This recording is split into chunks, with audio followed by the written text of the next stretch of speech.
This is a presentation about the water mills on the Sherborne Brook. I've titled it Water, Work and Memory Along the Brook.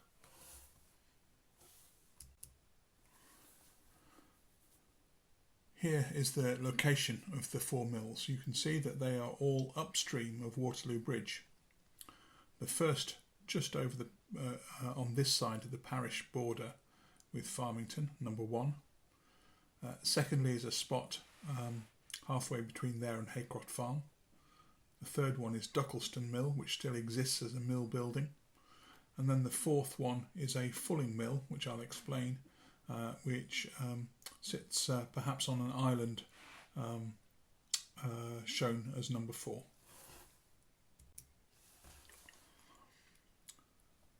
(1086), almost 1,000 years ago, the Domesday Book entry for Sherborne lists 4 mills in the Roman nomenclature, not IV but III Molini. That means 4 mills. So this is the exact Sherborne reference within the Domesday Book, and that shows that the village of Sherborne in 1086 had 4 mills. That's quite a lot. That is more than most villages in the Cotswolds. Let's look at the first one. This is called Stag's Mill. It's now at a place that the name has evolved over the years, and the name place is now Skeggs. This is a LiDAR image of the parish boundary. The parish boundary is the red dotted line that runs from the top to the bottom, and you can see where the river takes a C-shaped bend around a spot, and looking on the LiDAR, which shows up the differences in heights, you can see that there is a channel of water that bisected across that C shape to provide power to the mill. So the mill pond was there to the west on the left, and what they would have done is put a sluice gate in the river, forcing the water down the leat to the mill, which you can just about see the remains of under the word mill. So that means that the mill pond was in Farmington and the mill itself was in Sherborne. So that required some delicate relationships between the owner of the manor of Sherborne, which was the monks of Sherborne, the monks of Winchcombe, and the manor of Farmington. For a long time it appears that the mill was leased to the manor of Farmington to run, so they controlled the mill pond and then leased the mill. It's a lovely little site.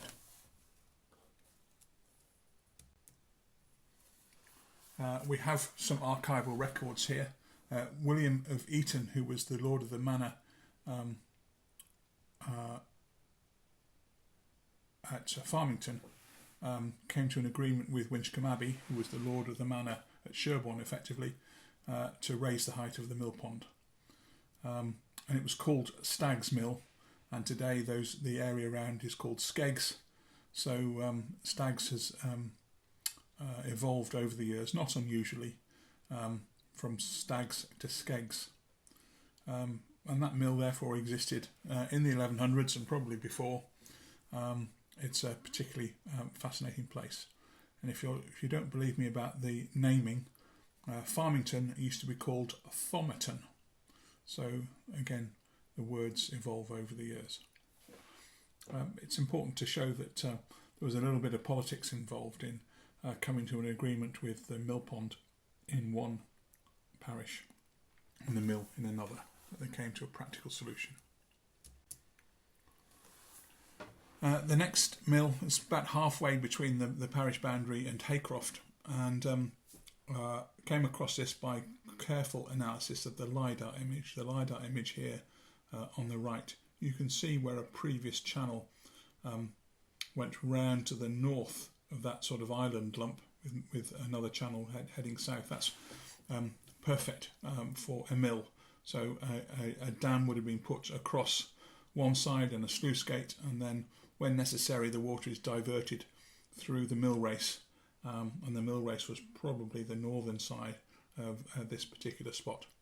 I've got no archive material at all for that, but it looks pretty likely. The next mill down is Duckleston Mill, which is the one mill that sort of remains, although it's not functional anymore. But Duckleston Mill was also known as Sherborne Mill. And this stands just beyond Haycroft as you leave the village, beside the road, and survives as a known mill building. You can see this 19th century map shows quite a bit of hydraulic engineering around the site with channels being cut. And if you look at the LiDAR image here, you can see there's a lot more channels being cut, including one from upstream to the left. You can see where the channel is at one point fed down across what's now an open field into the mill and then out of the mill afterwards. So fairly complex engineering going on there to feed water into Duckleston Mill. Duckleston Mill, the last miller was the rather indomitable Mrs. Cross. Mrs. Cross was born Elizabeth Hale in Farmington, and she was born in 1766. And she married George Cross from Sherborne in 1784. By 1820, she was aged about 54. She was a tenant to Lord Sherborne at Duckleston Mill, which was called Sherborne Mill. And this is from the census returns from 1820. And she was farming about 40 acres alongside her duties as a miller. By 1841, she's still listed on the 1841 census as a miller. She's aged 75, and she lives there with her sons Charles and George and her twin daughters Hannah and Margaret. 10 years later, at the next census, she's in her 80s. She has one labourer to help her, and her son George manages 100 acres, so the size of the farm has probably grown, and the mill is probably in decline. And then dear old Mrs. Cross, Elizabeth Cross, née Hale, died in 1856. She was aged about 90. And in the 1861 census, the mill is described as disused.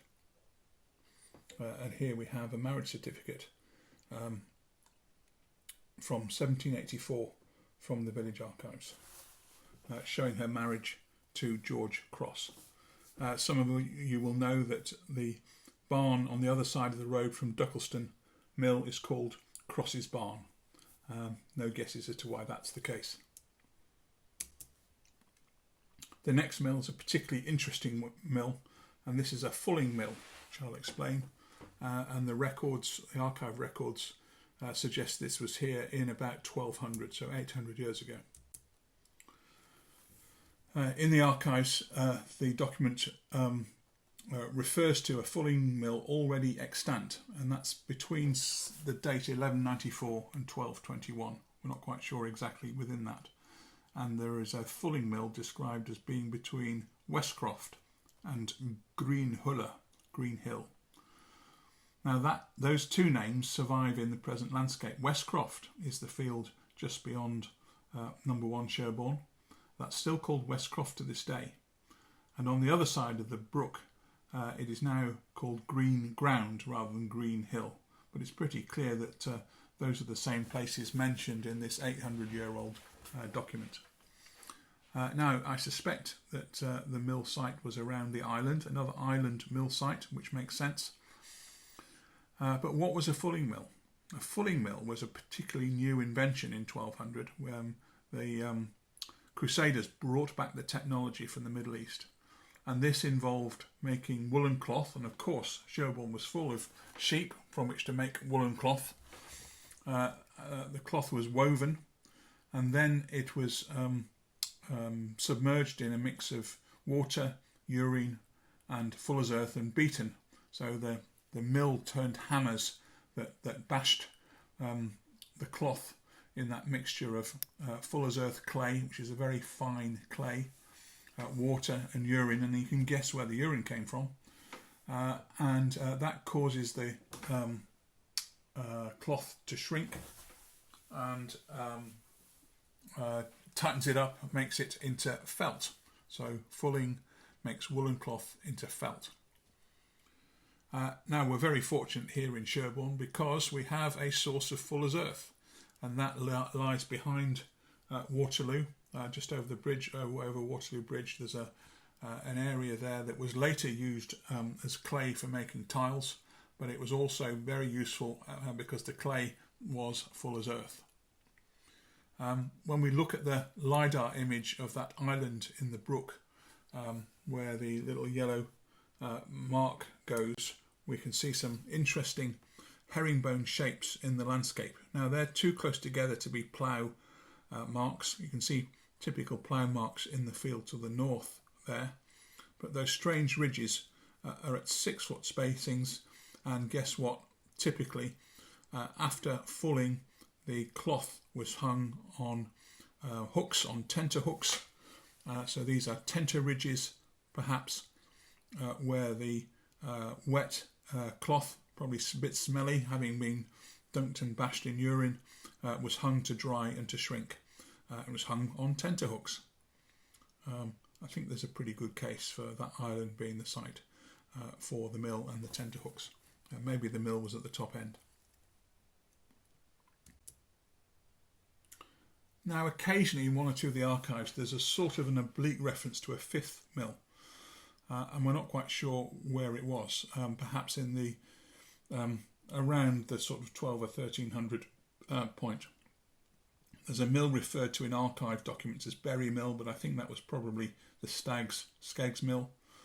It's not Sherborne Mill, it's not the Fulling Mill, but we have a clue perhaps. Mill Hill Farm at the crossroads suggests that a mill may have been close by. And indeed, if you go down to Waterloo Bridge and look upstream, there is a perfect little island, another little island that would easily be converted into a site for a mill. So that's my best bet if there was a fifth mill. So all of the mills likely to have been upstream of Waterloo, where the sort of geological fall of the terrain means you get the right sort of power. I don't believe there were any mills further downstream. In isolation, we can also find out that there were 3 mills still in the 1500s and in 1608. In particular, a survey was taken of all the men of fighting age across Gloucestershire, and 3 of them in Sherborne were noted as being millers, and those were Giles Blockley, Edward Midwinter and Reynold Bailiff. And Giles Blockley also had an assistant miller, which suggests that that was the biggest one, and I suspect that was at Sherborne Mill, aka Duckleston Mill. So we've got quite a lot of detail there. Giles Blockley's profession was recorded in the Sherborne Church archives as miller, and that indicates its importance. So all in all, quite a lot of history there of 4, possibly 5 mills, all upstream of Waterloo, and they each provided in effect the exploitation of the power of the brook for small-scale industry. Each would have provided open water along the valley bottom, and that's something that continued. And I hope you have found this little presentation interesting.